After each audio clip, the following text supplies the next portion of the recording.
السلام علیکم ورحمۃ اللہ وبرکاتہ۔ پیارے بچوں، آج جو ہمارا ٹاپک ہے وہ ہے کبیرہ گناہ۔ ہم نے بہت زیادہ سنا ہوا ہے صغیرہ گناہ اور کبیرہ گناہ کے بارے میں۔ آج ہم جاننے کی کوشش کریں گے انشاءاللہ۔ اعوذ باللہ من الشیطان الرجیم، بسم اللہ الرحمن الرحیم۔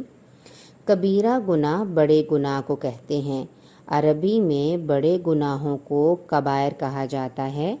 بڑے گناہ وہ ہوتے ہیں جن پر اللہ تعالیٰ قیامت کے روز سخت سزا دے گا۔ یہ سزا دوزخ کی آگ میں پھینکنے، جنت میں داخلے سے محرومی، اللہ کی طرف سے سخت غصے کے اظہار اور لعنت برسنے، یا اس زندگی میں کسی دوسری انتہائی سزا کی صورت میں ہو سکتی ہے۔ بعض کبیرہ گناہوں کے لیے قرآن و سنت میں خاص سزائیں مقرر ہیں۔ انہیں حد کہا جاتا ہے۔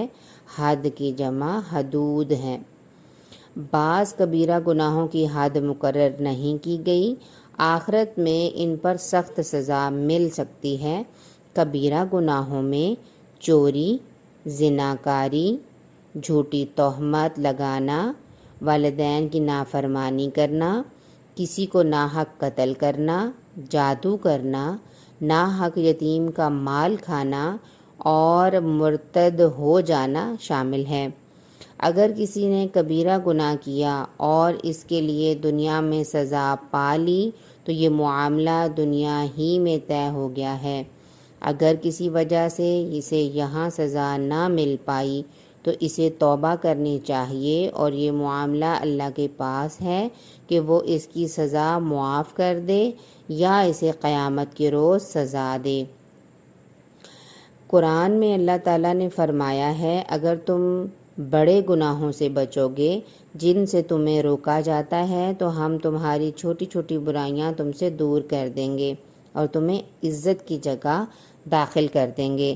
نبی کریم صلی اللہ علیہ وسلم نے فرمایا، کبیرہ گناہوں کے بارے میں نے یہ آپ سے کہتا ہوں کہ بچ جاؤ۔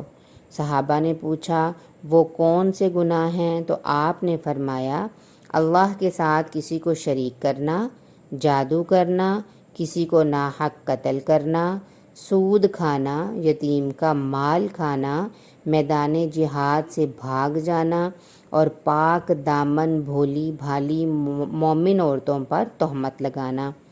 بڑے گناہوں میں سے بعض گناہ دوسروں سے زیادہ سنگین ہوتے ہیں۔ ان میں سے نبی کریم صلی اللہ علیہ وسلم نے شرک کو خاص طور پر ذکر کیا ہے۔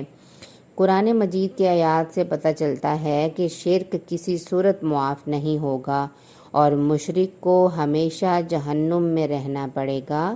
ارشاد باری تعالیٰ ہے، بے شک اللہ یہ گناہ ہرگز نہیں بخشتا کہ اس کے ساتھ شرک کیا جائے اور اس کے سوا جسے چاہے معاف کر دیتا ہے، اور جو شخص اللہ کے ساتھ شرک کرتا ہے تو وہ یقیناً دور کی گمراہی میں جا پڑا ہے۔ کبائر کی معافی کی واحد صورت یہ ہے کہ خلوص دل کے ساتھ توبہ کی جائے اور پھر آئندہ ان کے فریب تک نہ پہنچا جائے۔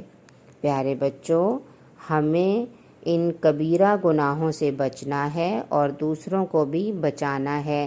اس کے لیے یہ ویڈیو آپ نے اپنی دوستوں میں شیئر کرنی ہے، اس کو لائک کرنا ہے اور سبسکرائب کرنا ہے تاکہ آنے والی بھی ساری ویڈیوز ان کو مل سکیں اور آپ کا یہ صدقہ جاریہ جاری رہ سکے۔ جزاکم اللہ خیر۔ السلام علیکم ورحمۃ اللہ وبرکاتہ۔